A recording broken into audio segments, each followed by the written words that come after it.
ಇಂದು ಅಮ್ಮಾಸ್ ಕಿಚನ್ನ ವೀಕ್ಷಕರಿಗೆಲ್ಲ ನಮಸ್ಕಾರ. ಇವತ್ತು ನಾವು ನಿಮಗೆ ತೋರಿಸ್ತಿದ್ದೇವೆ ರುಚಿ, ಆರೋಗ್ಯ ಹಾಗೂ ಸುಲಭ ವಿಧಾನದಲ್ಲಿ ಮಾಡುವಂತಹ ಒಂದು ಬ್ರೇಕ್ಫಾಸ್ಟ್ ರೆಸಿಪಿ. ಗುಡ್ ಮಾರ್ನಿಂಗ್ ಅಮ್ಮ.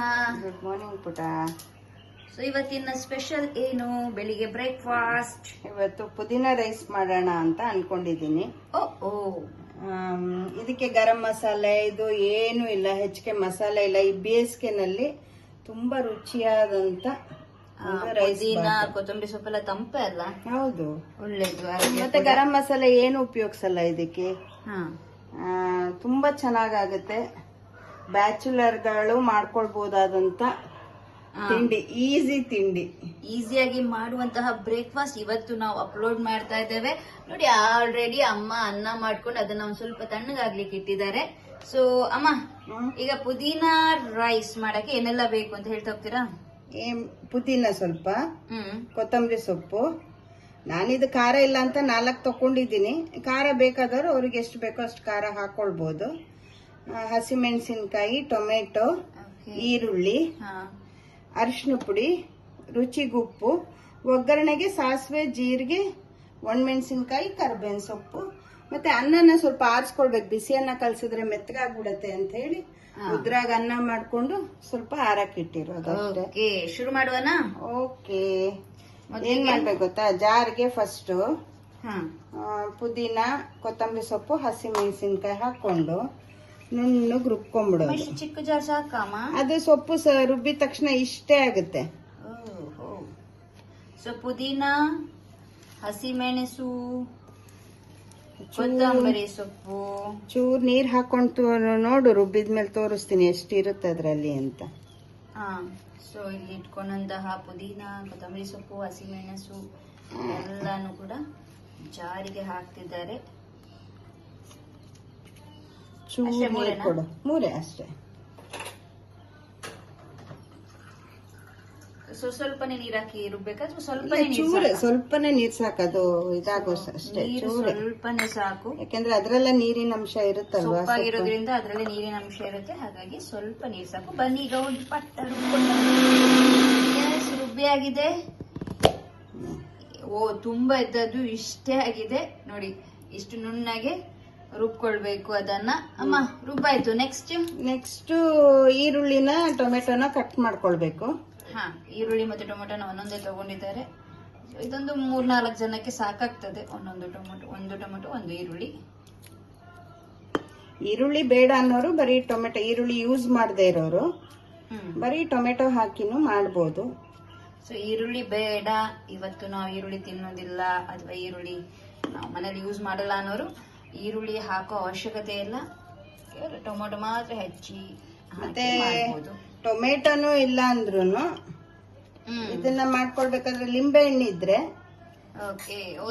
ಹೆಚ್ಚಿಟ್ಕೊಂಡಾಗಿದೆ. ಹೆಚ್ಚಿಟ್ಕೊಂಡಾದ್ಮೇಲೆ ನೆಕ್ಸ್ಟ್ ಇವಾಗ ಒಗ್ಗರಣೆ. ಸೊ ಒಗ್ಗರಣೆಗೆ ಬಾಣಲೆ ಇಟ್ಕೊಂಡಿದ್ದಾರೆ. ಬಾಣಲೆಗೆ ಎಣ್ಣೆ ಹಾಕಿ, ಎಣ್ಣೆಗೆ ಒಂಚೂರು ಸಾಸಿವೆ ಹಾಕಿದ್ದಾರೆ. ಸಾಸಿವೆ ಚಟಪಟ ಅಂತಿದ್ದ ಹಾಗೆ ಒಗ್ಗರಣೆಗೆ ಬೇಕಾಗಿರುವಂತಹ ಜೀರಿಗೆ, ಕರಿಬೇವು, ಒಣಮೆಣಸೆಲ್ಲನು ಹಾಕ್ತಾರೆ. ಅಮ್ಮ ಇದಕ್ಕೆ ಹಿಂಗೇನ್ ಬೇಡವಾ? ಇದಕ್ಕೆ ಹಿಂಗೇನ್ ಬೇಡ, ಯಾಕಂದ್ರೆ ಪುದೀನ ಪರಿಮಳನೇ ಇರುತ್ತಲ್ವಾ. ಸೊ ಇಂಗು ತೆಂಗು ಎರಡು ಇಲ್ದಂಗ್ ಕೂಡ ಅಡಿಗೆ ಚೆನ್ನಾಗಿರುತ್ತೆ ಅಂತ ಹೇಳಿ ನಾವೀಗ ತೋರಿಸ್ತಿದೀವಿ ಅಂತ ಅನ್ಕೊಳ್ತಿದೀನಿ. ಸಾಸಿವೆ ಚಟಪಟ ಅಂದ್ಮೇಲೆ ಒಗ್ಗರಣೆಯ ಮುಂದಿನ ಕೆಲಸವನ್ನ ಮಾಡ್ಬೇಕಾಗತ್ತೆ. ನೋಡಿ, ಈಗ ಜೀರಿಗೆ ಹಾಕೋದು, ಸ್ವಲ್ಪ ಜೀರಿಗೆ, ಆಮೇಲೆ ಇದು ಒಣಮೆಣಸಿನ್ಕಾಯಿ, ಕರಿಬೇವಿನ ಸೊಪ್ಪು, ಬೇವು. ಅದಾದ್ಮೇಲೆ ಈರುಳ್ಳಿ ಮೊದಲಿಗೆ ಈರುಳ್ಳಿ ಸ್ವಲ್ಪ ಬಾಡಿಸ್ಕೊಳ್ಬೇಕಾ? ಹೌದು, ಈರುಳ್ಳಿಯನ್ನ ಸ್ವಲ್ಪ ಮಟ್ಟಿಗೆ ಬಾಡಿಸ್ಕೊಳ್ತೇವೆ. ಈರುಳ್ಳಿ ಬೇಗ ಬಾಡ್ಬೇಕಂದ್ರೆ ಒಂದು ಚಿಟಿಕೆ ಉಪ್ಪು ಹಾಕ್ಬೇಕು. Yes, is the secret.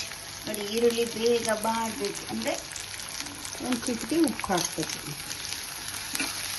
ಸ್ವಲ್ಪ ಮೆತ್ತಗಾಗಬೇಕು ಬೇಗ ಅಂತ ಹೇಳಿದ್ರೆ ಚೂರು ಉಪ್ಪನ್ನು ಹಾಕಿದ್ರೆ ಆಯ್ತು. ಬೇಗ ಕಲರ್ ಚೇಂಜ್ ಆಗುತ್ತೆ. ಈರುಳ್ಳಿ ಇವಾಗ ಬಾಡಿದೆ. ಈರುಳ್ಳಿ ಹಾಕಿದಾಗ ಅಂದ್ರೆ ಹಸಿ ವಾಸನೆ ಕೂಡ ಹೋಗ್ಬೇಕಾದ್ರೆ ಅಲ್ಲಿ ತನಕ ಸ್ವಲ್ಪ ಫ್ರೈ ಮಾಡ್ಕೊಳ್ಳೋದು. ಅದಾದ್ಮೇಲೆ ನಾವು ಹಾಕ್ತಿದ್ದೇವೆ ಟೊಮೆಟೊ ಬೇಗ ಮೆತ್ತಗಾಗ್ಬೇಕಂದ್ರೆ ಚೂರು ಅರಿಶಿನ ಪುಡಿ ಹಾಕ್ಬೇಕು. ಸೊ ಈರುಳ್ಳಿಗೆ ಉಪ್ಪಾದರೆ ಟೊಮೊಟೊಗೆ ಹಾಕಿ ಅರಿಶಿನ ಪುಡಿ ಆಗ ಬೇಗ ಮೆತ್ತಗಾಗ್ತದೆ. ಚಿತ್ರಾನ್ನಕ್ಕೆ ಎಲ್ಲ ಹಾಕ್ತೀವಲ್ಲ ಒಂದು 1/4 ಸ್ಪೂನ್. ಆಯ್ತು. ಈ ಕಡೆ ಈರುಳ್ಳಿ ಟೊಮೆಟೊ ಎಲ್ಲ ಮೆತ್ತಗಾಗಿ ಆಯ್ತು. ನೆಕ್ಸ್ಟ್ ಇವಾಗ ನಾವು ಆಗ್ಲೇ ರುಬ್ಬಿಟ್ಕೊಂಡಿದ್ವಲ್ಲ ಪುದೀನ, ಕೊತ್ತಂಬರಿ, ಹಸಿಮೆಣಸಿನಕಾಯಿ ಪೇಸ್ಟ್, ಅದನ್ನು ಕೂಡ ಆಡ್ ಮಾಡ್ತಿದ್ದಾರೆ ಅಮ್ಮ.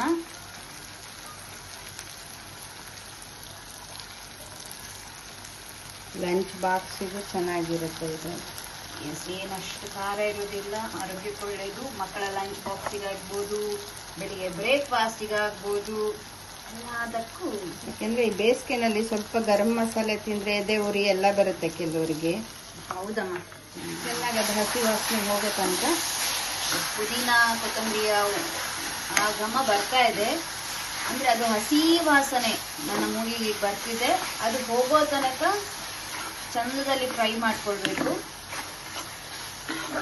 ಮೊಸರು ಬಜ್ಜಿ, ಚಟ್ನಿ, ಏನಾದ್ರು ನಿಮ್ಗೆ ಸೈಡ್ ಬೇಕನ್ಸಿದ್ರೆ ಖಂಡಿತ. ಆ ಪರಿಮಳನೇ ತಿನ್ನೋದಕ್ಕೆ ಒಂಥರ ಮಜಾ ಕೊಡುತ್ತೆ.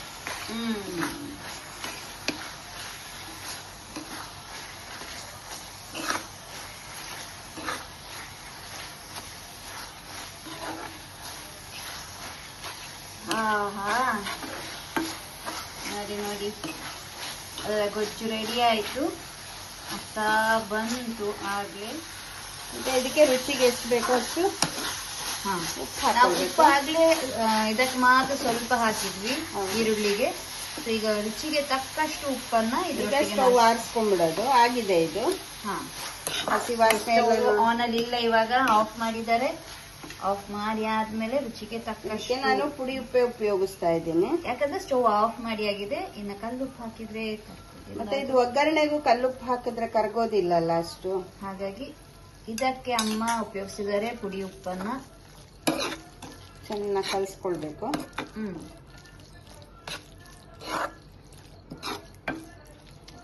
ನೋಡಿ ಅಮ್ಮ ಅದು ಬಿಸಿ ಅನ್ನನ ಸ್ವಲ್ಪ ಆರ್ಲಿಕ್ಕೆ ಇಟ್ಟಿದ್ರು. ಕಾರಣ ಇಷ್ಟೇ, ಬಿಸಿ ಬಿಸಿ ಅನ್ನನ ಹಾಕಿದ್ರೆ ಮುದ್ದೆ ಮುದ್ದೆ ಮುದ್ದೆ ಆಗುತ್ತೆ.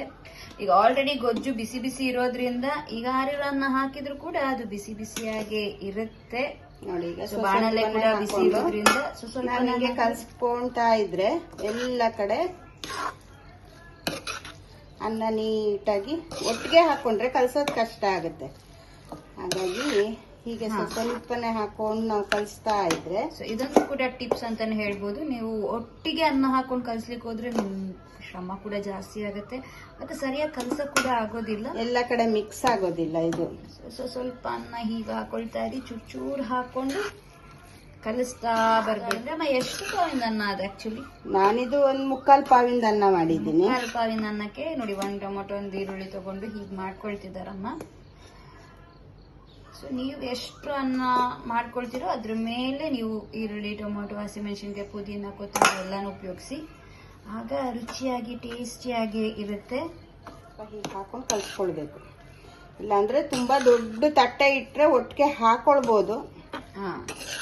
This the best way. ಯಾಕಂದ್ರೆ ಬಾಣಲಿ ಕೂಡ ಬಿಸಿ ಇರುತ್ತೆ. ನೀವು ಆರಿರೋ ಅನ್ನ ಹಾಕಿದಾಗ ಕೂಡ ಮತ್ತೆ ನಮ್ಮ ಬ್ರೇಕ್ಫಾಸ್ಟ್ ಬಿಸಿಯಾಗೇ ಇರುತ್ತೆ. ಮತ್ತೆ ಈ ಬಿಸಿ ಬಾಣ್ಲೆಲ್ಲ ಹಾಕಿ ಕಲ್ಸೋದ್ರಿಂದ ಬೇಗ ಹಾಳಾಗೋದಿಲ್ಲ. ಇಲ್ಲಿ ನೋಡ್ತಿದ್ದೀರಾ ರುಚಿಯಾದ ಆರೋಗ್ಯಕರವಾದ ಪುದೀನಾ ಬಾತ್. ಸೊ ಪುದೀನಾ ಬಾತ್ ಅಂತೂ ರೆಡಿ ಆಯ್ತು. ಇವತ್ತು ನಮ್ ಜೊತೆ ಇದ್ದಾರೆ ನಮ್ಮ ಪ್ರತ್ಯೂಷ ಅವರು. ಬನ್ನಿ ಬನ್ನಿ ಬನ್ನಿ ಬನ್ನಿ, ಟೇಸ್ಟ್ ನೋಡಿ ನಿಮ್ಗೆ ರಿವ್ಯೂ ಹೇಳ್ತಾರೆ ಹೇಗಿದೆ ಅಂತ. ಎಸ್ ಪ್ರತ್ಯೂಷ.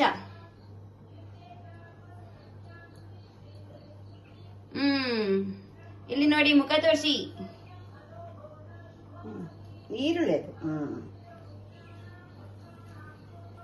ಹೇಗಿದೆ? ಎಸ್ ಎಮ್ಮಿ ಅಂತ ಅವಳಿಗೆ ಅಜ್ಜಿ ಮಾಡೋ ಎಲ್ಲ ಅಡಿಗೆನೂ ಇಷ್ಟ. ಸೊ ನೀವು ಕೂಡ ಮನೆಯಲ್ಲಿ ಮಾಡಿ ತಿನ್ನಿ. ಸಬ್ಸ್ಕ್ರೈಬ್ ಮಾಡಿಲ್ಲ ಅಂದ್ರೆ ಸಬ್ಸ್ಕ್ರೈಬ್ ಮಾಡಿ. ಇದೇ ತರ ನಾವು ಅಡಿಗೆಗಳನ್ನ ಅಪ್ಲೋಡ್ ಮಾಡ್ತಾ ಇರ್ತೇವೆ. ನೀವು ನೋಡ್ತಿರ್ಬೋದು. ನಿಮ್ಗೆ ಇಷ್ಟವಾಗಿರೋದನ್ನೆಲ್ಲ ಮನೆಯಲ್ಲಿ ಮಾಡಿ ಟೇಸ್ಟ್ ಮಾಡಿ ನಮಗೆ ಕಾಮೆಂಟ್ಸ್ ಅಲ್ಲಿ ತಿಳಿಸಿ, ನಾವು ಕೂಡ ಖುಷಿ ಪಡ್ತೀವಿ ಅಂತ ಹೇಳ್ತಾ, ಅಮ್ಮ thank you so much. Healthy ರೆಸಿಪಿನ ತೋರಿಸಿದ್ದೀರಾ ಇವತ್ತು. Thank you. Have a nice day.